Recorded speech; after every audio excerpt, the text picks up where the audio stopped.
I remember my dreams quite a bit from when I was younger. I had a lot of fever dreams actually early on too. And I still remember those very specifically. And those, like, I can remember them, uh, like, like they were yesterday.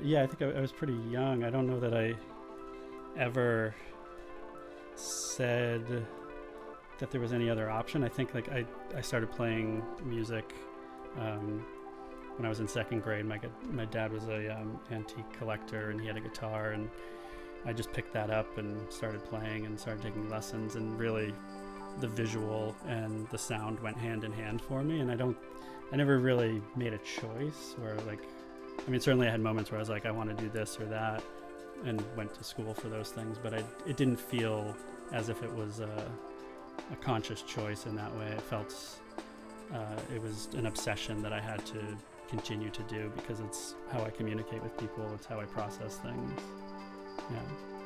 Yeah.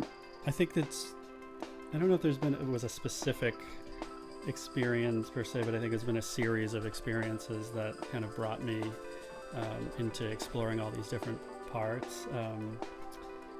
And certainly, like, growing up in the woods and on a farm and having to kind of create my own spaces and my own scenes for things, and like imagination. I had two imaginary friends, so I was always kind of creating spaces for myself and creating like these narratives. And I also had I remember my dreams quite a bit from when I was younger. I had a lot of fever dreams actually early on too.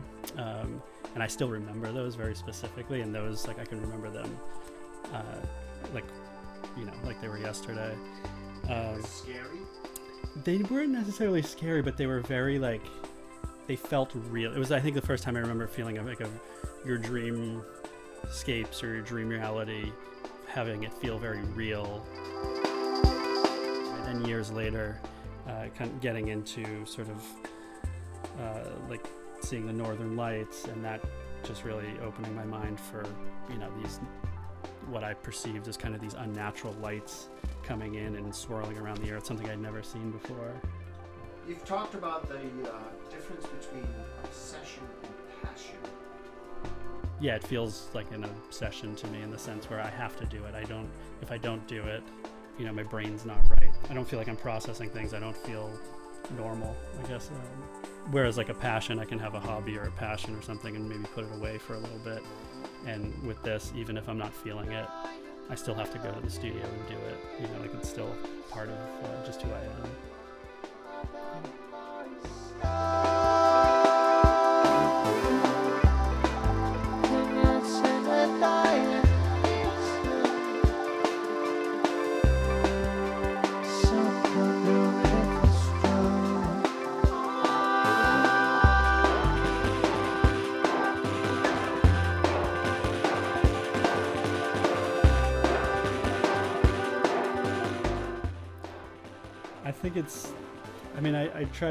I think there's a balance in the end, but I really, it's really important to have it be hands-on for me, especially when I first start something. I have to be experimenting with things and moving things around. I'm, taking paper and lenses and light and paint and ink and stuff like that. And then oftentimes I'll start filming that and then bring that into some analog processors. I may film it in like 4K or high res or something, but I'll degrade it or loop it through old CRT TVs, and then I'll maybe have some straight footage into the computer. But it's important that I'm working with the material and I'm able to be hands-on and like feeling all the tactile parts of it.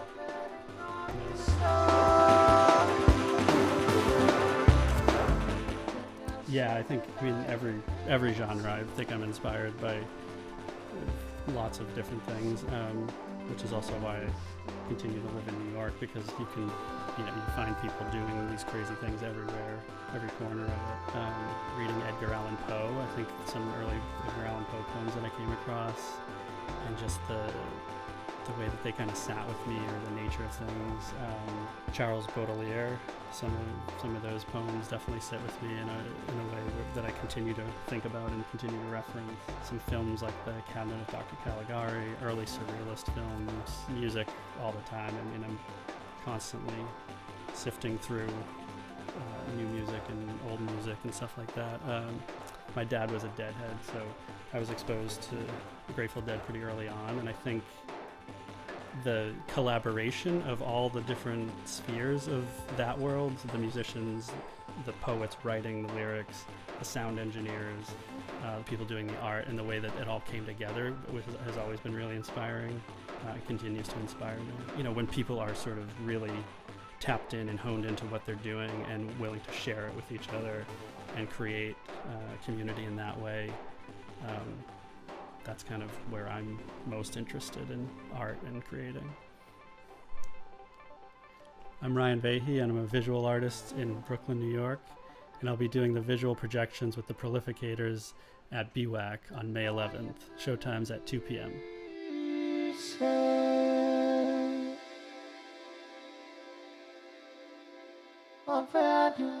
Star